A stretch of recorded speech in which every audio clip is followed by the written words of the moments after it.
Hello guys, PJ here. Today this is a video for anyone who's thinking of buying Ark Raiders or has just bought it but not played it yet.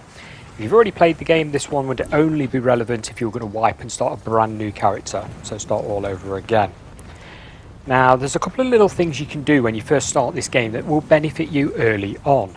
The first thing being, right at the start in the game right now, as you can see the footage playing before you, we're on the start road with a brand new character. You'll notice the brand new character is holding a gun and I'm searching around all the cactuses. Now the cactuses drop prickly pears and they can drop on this intro road. So basically search everything. Have a very good look around this little closed environment. The environment is it is a corridor type system, so you can't wander off too far, but there are quite a few goodies to get. Now a little bit later on in the game you will have to upgrade a bird called Scrappy. One of the things you're going to need is prickly pears, apricots and a few other bits and bobs. You can get yourself started, get a little head start by probably grabbing one or two of each one from this starter road. So like I say, make sure you examine absolutely everywhere and don't forget the rooftops. Now as well as examining containers and prickly pear cactuses, there's also some plants around with big wide leaves. In fact there's one right here as we drop down in front of us. That can be harvested. There you go, you've got your glaive there, and that will make you better bandages. So again, it is something that you will use when you've created your character and got into the actual game. This stuff's not life and death, but it does give you a nice quick leg up when you start with absolutely nothing.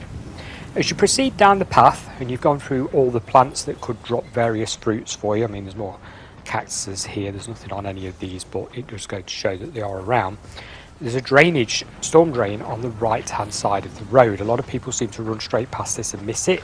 In the storm drain there is some goodies, so you recommend you go in there. There's a backpack. Obviously somebody's been held up in this at some point or another. There you go, a couple of little bits from that one. There's also a split in the road, a fork in the road. So when you're running down to the road, your attention is going to be drawn to the right hand side where the red building is, and on the roof of it obviously somebody will be sort of shooting at you from up there. So you possibly could miss what's on the left hand side, which is a staircase going down or a ramp going down where the road splits. Take care of the bad guy on the roof. That's that person eliminated. Carry on foraging, don't get distracted from this. You have got bandages. I recommend you do not use them, you will be wasting them. Keep the bandages, don't heal your character, leave your character at the level it's at unless you really need to. Unless you've got shot and you're nearly dead, I would recommend not using them. So we're going to run down the left hand side here, and at the end there's another derelict car, and there's also some stuff that you can loot. Of course there's a rucksack, there we go, we can search the rucksack, pick up a few more bits. We've got a blue frying pan there, some of the bits and bobs, an apricot. So like I say, fruit is very useful early on. We've got an apricot, so we've now got an apricot and a prickly pear from the start of this area, which is probably stuff you would miss. The main event of this video is coming up very shortly. We're now going to run back round and enter the building where the player, well it's not a player, the NPC was on top of the roof shooting at us. This building has quite a lot of loot. There's a duck and there's some other bits and bobs in there that you're going to pick up. Now by this point your stash is going to be full. As you can see, I'm looting a car here and my stash has no spaces left in it. As we go into the room, you're going to have to start making some choices about what you want to take and what you want to sort of drop. My advice to that is just look at the basic colour system. You know green is better than sort of beigey normal colour, and you know that blue is rare, so base it on that system. You can always make more bandages, etc., so bear that in mind. Okay, we're going to go in, but we're not going to play the game as they expect you to play the game. Don't forget to have a look on all the tables and have a look at the back wall before you go in, just in case. That staircase leads down to the road we've already looted. We don't need any of that whatsoever.